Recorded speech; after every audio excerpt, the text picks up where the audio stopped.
El sol de la mañana se extendía sobre los tejados de terracota de Sevilla, tiñendo la ciudad antigua de tonos ámbar y dorados. Estaba de pie junto a la ventana de mi cocina, con 55 años de vida grabados en las arrugas alrededor de mis ojos, observando cómo el mundo despertaba como lo había hecho durante décadas. Pero hoy se sentía diferente. Hoy algo me susurraba que la vida estaba a punto de cambiar de maneras que aún no podía imaginar. Me llamo Carmen Rodríguez y, a mis 45 años, creía saber exactamente quién era. Ante todo, siempre fui madre, viuda desde hace 12 años. Costurera que había transformado su pequeño apartamento en un santuario de telas y sueños. Era la mujer que se quedaba en casa, que esperaba las llamadas de sus hijos, que vivía indirectamente a través de sus aventuras, mientras mi propio mundo permanecía cómodamente pequeño y predecible. Mi hijo Miguel era mi mayor orgullo y alegría. A los 28 años, había logrado lo que una vez creí imposible para un chico de nuestro barrio, se había convertido en piloto de aerolínea comercial. Capitán Miguel Rodríguez. Cada vez que pronunciaba su título en voz alta, mi corazón se llenaba de un orgullo maternal intenso, mezclado con la alegría agridulce de una viuda. Su padre, mi amado Antonio, nunca llegó a ver a su hijo con ese uniforme impecable y las rayas doradas en los hombros. Aquel jueves empezó como cualquier otro. Estaba trabajando en un vestido de novia para la hija de mi vecina, la señora Martínez. Mis dedos se movían automáticamente entre el delicado encaje, creando algo hermoso de la nada, como lo había hecho miles de veces. La radio sonaba suavemente de fondo. Un locutor de un programa matutino se reía de algo a lo que yo no prestaba atención. Entonces sonó mi teléfono. El nombre de Miguel apareció en la pantalla y sonreí. Siempre me llamaba antes de sus vuelos cuando podía.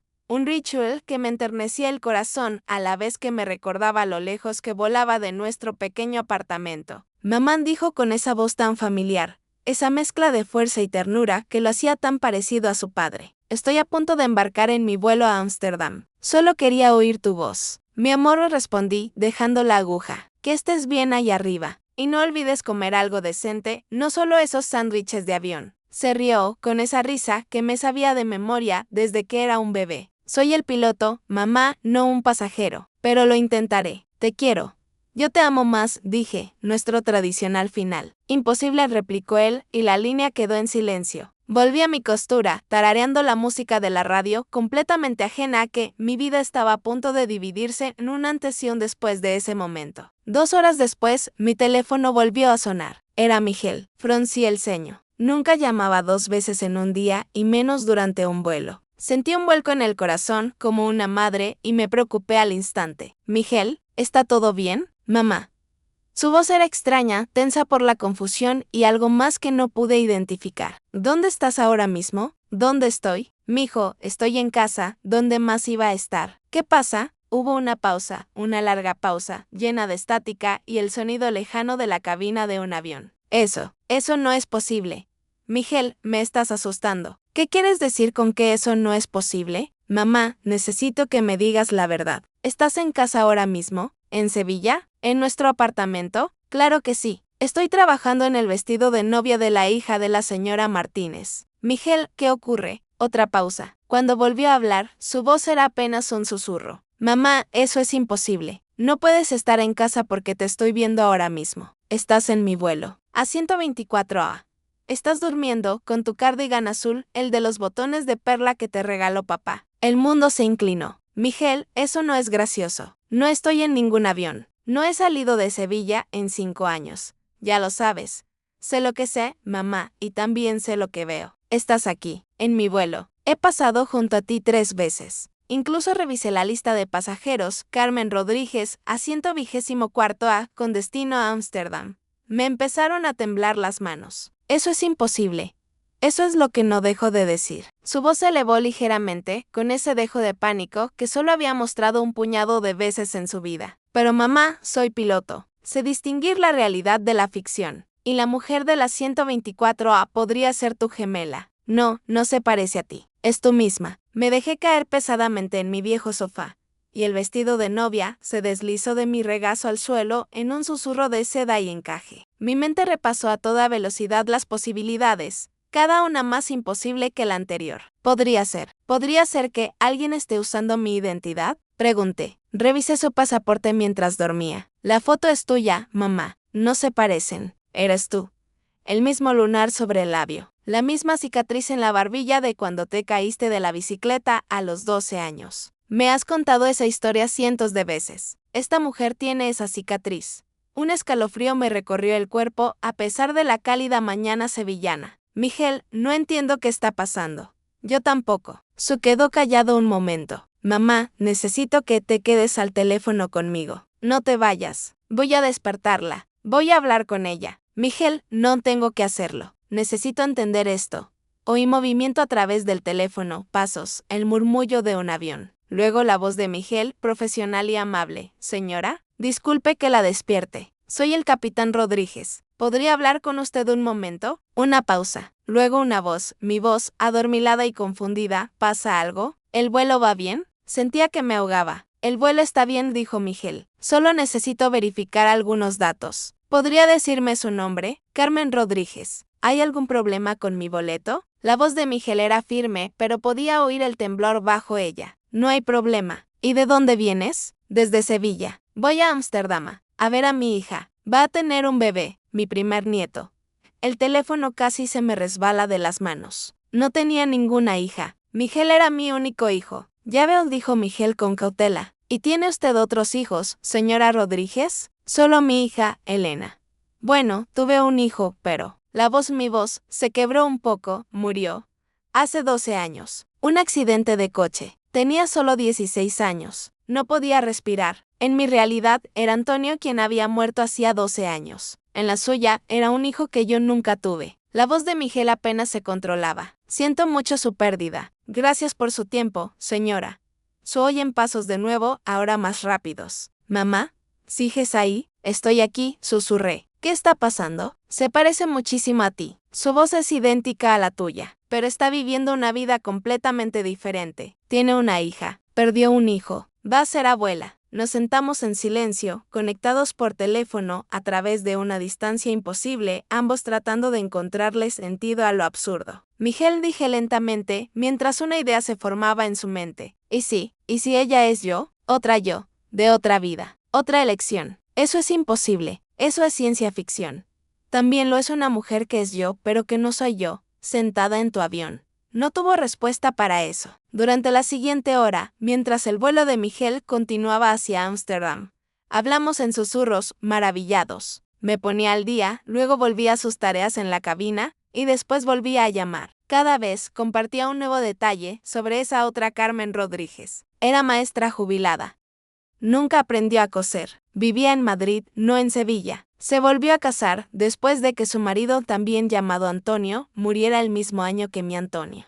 Pero de un infarto en vez de cáncer. A ella le encantaba la música clásica, mientras que a mí me encantaba el flamenco. Tenía miedo a las alturas, pero las similitudes eran igualmente sorprendentes. Tenía los mismos gestos, la misma forma de acomodarse el cabello detrás de la oreja, la misma costumbre de tararear mientras pensaba. Pedía jugo de naranja igual que yo, sin hielo, con mucha pulpa. Llevaba su anillo de bodas en la mano derecha porque la artritis le causaba molestias en la izquierda. Es como mirarse en un espejo, dijo Miguel, pero el reflejo vive una vida diferente. Cuando el vuelo se acercaba a Ámsterdam, algo cambió en mí.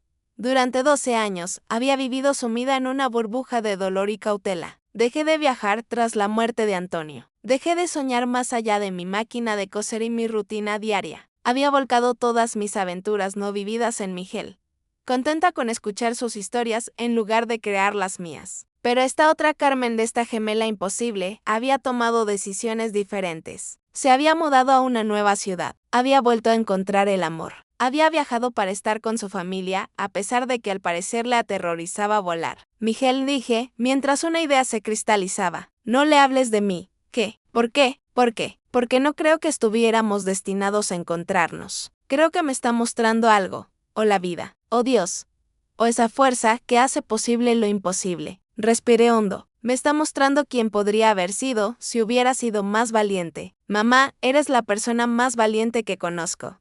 No, mi amor, soy la persona más segura que conoces. Y la seguridad no es lo mismo que la valentía. Cuando el vuelo de Miguel aterrizó en Ámsterdam, Yo seguía hablando con él por teléfono. Observó desde la distancia cómo la otra Carmen Rodríguez recogía sus pertenencias y desembarcaba, iniciando una vida que yo jamás conocería hacia una hija y una nieta que existían en su mundo. Pero no en el mío. Suaidon, dijo Miguel en voz baja. ¿Crees que alguna vez entenderemos qué pasó? No lo sé, dije, pero entiendo lo que tengo que hacer ahora. Esa noche no trabajé en el vestido de novia. En vez de eso, abrí mi portátil, el que Miguel me había regalado hacía 2 navidades y que apenas sabía usar, y busqué vuelos. Me temblaban las manos sobre el teclado, pero no dejé de hacerlo. Ámsterdam, París, Rome.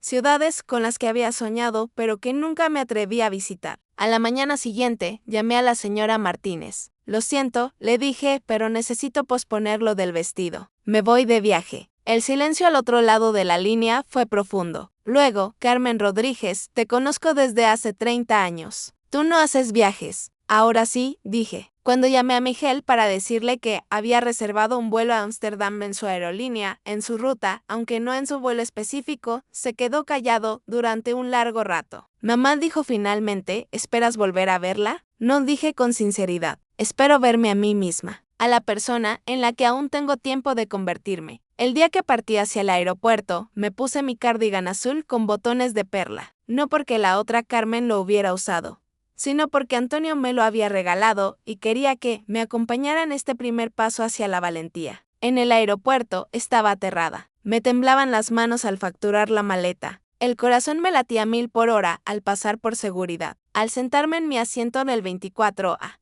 Aunque no lo había pedido, sentí que iba a desmayarme. Pero a medida que el avión se elevaba hacia el cielo, algo se elevó también dentro de mí. Pasé 3 días en Ámsterdam. Visité museos y canales. Comí stroopwafels de vendedores ambulantes y me perdí en barrios donde nadie hablaba español. A veces me sentía sola, a menudo asustada, pero viva como no me había sentido en años. En mi último día, me senté en un café cerca de la casa de Ana Frank, tomando café y observando a la gente pasar apresuradamente. Una señora mayor en la mesa de al lado me sonrió. ¿Primera vez en Ámsterdam?, me preguntó en inglés. Sí, dije. ¿Cómo lo supiste? Tienes esa mirada de asombro, como si vieras el mundo por primera vez, dijo, removiendo su té pensativa. O quizá como si te vieras a ti misma por primera vez. Estuve pensando en ese encuentro durante semanas, en ser vista, en verme a mí misma. Cuando regresé a Sevilla, todo parecía distinto, o quizá yo lo veía todo de otra manera. Seguía cosiendo, me encantaba, y eso no había cambiado. Pero ahora también iba a clases de pintura los martes. Me uní a un club de lectura que se reunía en un café por el que había pasado 1000 veces, pero al que nunca había entrado. Aceptaba invitaciones que antes habría rechazado. Miguel me visitó un mes después de mi viaje a Ámsterdam. Se quedó en mi apartamento, mirando los nuevos cuadros en las paredes, las guías de viaje sobre la mesa de centro, los libros para aprender idiomas apilados junto a mi silla. ¿Has cambiado?, mamá dijo. Sí, asentí. Lo he hecho. ¿Te has preguntado alguna vez si ella era real? ¿Tú otra yo? Lo pensé. Creo que era tan real como tenía que ser. Lo suficientemente real como para despertarme. Nunca la volvimos a ver. Miguel voló la ruta Sevilla-Ámsterdam decenas de veces después de aquel día y siempre revisaba la lista de pasajeros. Ninguna Carmen Rodríguez volvió a ocupar el asiento 24A. Pero a veces, cuando reservo un viaje nuevo o me atrevo a probar algo que me asusta, pienso en ella. En esa otra yo que tomó decisiones diferentes, que vivió una vida distinta. Y me pregunto si alguna vez piensa en mí. Si de alguna manera, en ese momento en el avión, vislumbró otro camino, otra posibilidad. Tal vez eso era lo que éramos el uno para el otro. Espejos que mostraban no quiénes éramos, sino en quiénes aún podíamos convertirnos. Un año después de aquel jueves imposible, me encontraba en un vuelo a París, mi 5º viaje internacional. Al despegar, observé a mi alrededor en la cabina a los demás pasajeros, cada uno con sus propias historias, sus propios momentos imposibles que lo habían cambiado todo. En el reflejo de la ventana, me vi.